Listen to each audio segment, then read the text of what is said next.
الحمدللہ رب العالمین والصلاة والسلام علی نبینا محمد وعلی آلہ وصحبہ اجمعین۔ ایک بھائی نکاح متعہ کے بارے میں سوال کرتے ہیں کہ کیا یہ حلال ہے یا حرام، جائز ہے یا ناجائز؟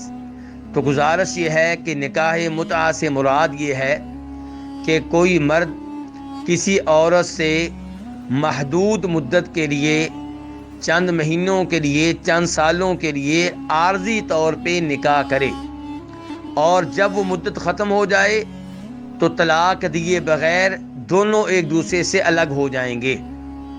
نکاح متعہ ابتدائی اسلام میں حلال تھا، اس کی رخصت تھی، اس کی اجازت تھی۔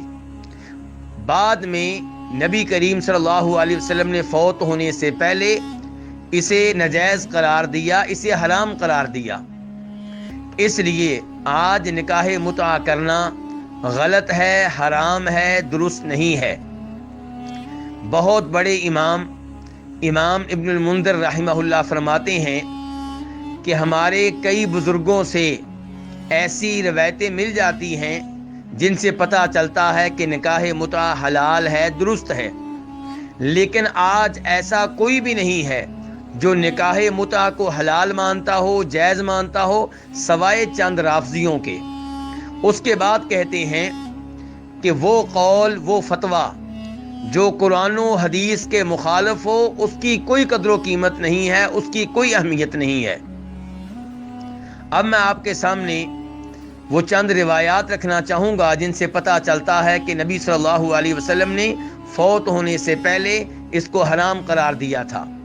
امام مسلم اپنی صحیح میں جناب سبرہ جہنی رضی اللہ تعالیٰ عنہ سے روایت کرتے ہیں، وہ کہتے ہیں کہ میں نبی کریم صلی اللہ علیہ وسلم کے ساتھ تھا کہ آپ نے فرمایا، لوگو، میں نے تمہیں عورتوں سے نکاح متعہ کرنے کی اجازت دی تھی، لیکن اللہ رب العزت نے اب اس کو قیامت تک کے لیے حرام قرار دیا ہے۔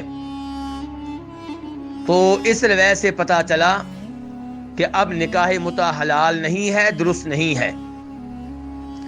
ایسے ہی ایک اور روایت میں سبرہ جوہنی کہتے ہیں کہ نبی صلی اللہ علیہ وسلم نے نکاح متعہ سے منع کیا ہے، روکا ہے، اور آپ نے فرمایا یہ قیامت تک کے لیے حرام ہے۔ تو اس لیے نکاح متعہ سے دور رہنا چاہیے، یہ اسلامی مقاصد کے خلاف ہے، اسلامی عظیم الشان اہداف کے خلاف ہے، اور نبی علیہ الصلوۃ والسلام نے اس کو حرام قرار دیا ہے۔ یہی کچھ ہمیں معلوم ہوتا ہے امیر المؤمنین جناب علی بن ابو طالب رضی اللہ تعالی عنہ کے فرامین سے بھی۔ اللہ رب العزت ہمیں ایسے حرام کاموں سے بچنے کی توفیق عنایت فرمائے اور حلال طریقے سے کسی عورت کے ساتھ شرعی نکاح کرنے کی توفیق دے۔ وآخر دعوانا الحمدللہ رب العالمین۔